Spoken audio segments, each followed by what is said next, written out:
बिहार से खबर चुनाव की। लोकसभा चुनाव को लेकर बिहार में आरजेडी और कांग्रेस आमने सामने है। अब तक इंडिया गठबंधन में सीट बंटवारा नहीं हो पाया है, लेकिन आरजेडी ने पूर्णिया से अपने उम्मीदवार का ऐलान कर दिया है। आरजेडी ने पूर्णिया सीट से बीमा भारती पर दांव लगाया है। जेडीयू से इस्तीफा देकर आई बीमा भारती को लालू प्रसाद यादव ने आरजेडी का सिंबल सौंपा और पप्पू यादव ने यही सोचकर अपनी पार्टी का कांग्रेस में विलय किया था कि उन्हें पूर्णिया से उम्मीदवार बनाया जाएगा, लेकिन आरजेडी के फैसले से उन्हें एक बड़ा झटका लगा है। हाल ही में पप्पू यादव ने कहा था कि मर जाएंगे लेकिन हम कांग्रेस नहीं छोड़ेंगे, दुनिया छोड़ देंगे लेकिन पूर्णिया नहीं छोड़ेंगे।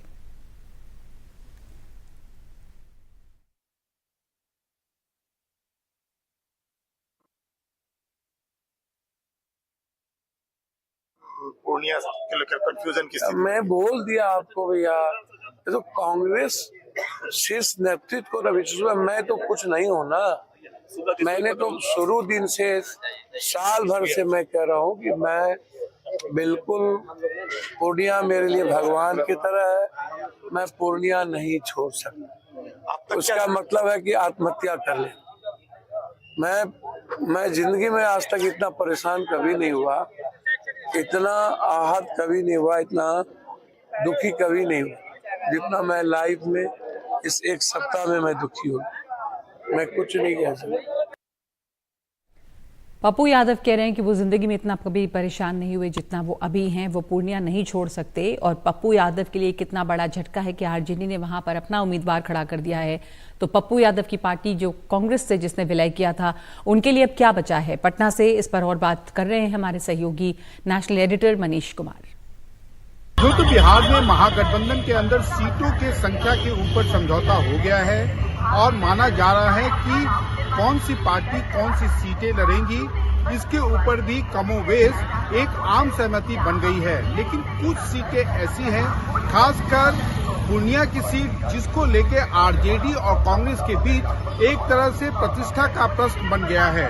और इसके पीछे कारण यह है कि कांग्रेस पार्टी के वहां से भावी प्रत्याशी पप्पू यादव वो कांग्रेस पार्टी में शामिल होने के पूर्व संध्या पर पटना में आरजेडी सुप्रीमो लालू यादव और तेजस्वी यादव से मिले और उन्होंने वादा किया कि वो अपनी जन अधिकार पार्टी को आरजेडी में विलय करेंगे, जिसके आधार पर उन्हें पूर्णिया से लड़ाने का आश्वासन दिया गया। लेकिन अगले ही दिन पप्पू यादव जब दिल्ली गए तो अपनी पत्नी और कांग्रेस सांसद रंजीत रंजन के कांग्रेस पार्टी के शीर्ष नेताओं से बातचीत के आधार पर उन्होंने अपनी पार्टी का विलय आरजेडी में ना कर कांग्रेस पार्टी में कर दिया। और उन्हें उम्मीद थी कि आरजेडी भी आखिरकार कांग्रेस पार्टी का उम्मीदवार होने के कारण उन्हें महागठबंधन का उम्मीदवार बनाने में कोई आपत्ति नहीं करेंगी। लेकिन उनका ये सोच और उनका ये दांव उल्टा पड़ गया। लालू यादव और तेजस्वी यादव ने मिलकर पप्पू यादव को मजा चखाने की ठानी और तुरंत पूर्णिया संसदीय क्षेत्र के अंतर्गत आने वाले रुपौली विधानसभा से 5 बार की विधायक बीमा भारती को न केवल जनता दल यूनाइटेड से इस्तीफा दिलवाया गया, उन्होंने विधानसभा के सदस्यता से भी अपना त्यागपत्र दिया और आरजेडी में शामिल कराकर उन्हें तुरंत लोकसभा चुनाव लड़ने के लिए सिंबल भी दे दिया गया। और ये पूरा जो खेल है पप्पू यादव का, उनके ऊपर जो है उल्टा पड़ गया और अब कांग्रेस पार्टी के शीर्ष नेताओं के ऊपर पप्पू यादव और रंजीत रंजन का यह दबाव है कि उन्हें यह सीट किसी भी प्रकार से दिलाई जाए। हालांकि आरजेडी के नेताओं का कहना है कि अभी भी आरजेडी की तरफ से कांग्रेस पार्टी को ये न्योता दिया गया है कि आप उन्हें या तो मधेपुरा या सुपौल से चुनाव लड़ाने, अपने सिंबल पर चुनाव लड़ाना चाहते हैं तो लड़ा सकते हैं, लेकिन जहां तक पूर्णिया सीट का सवाल है तो इस पर कोई समझौते की अब गुंजाइश नहीं बची है।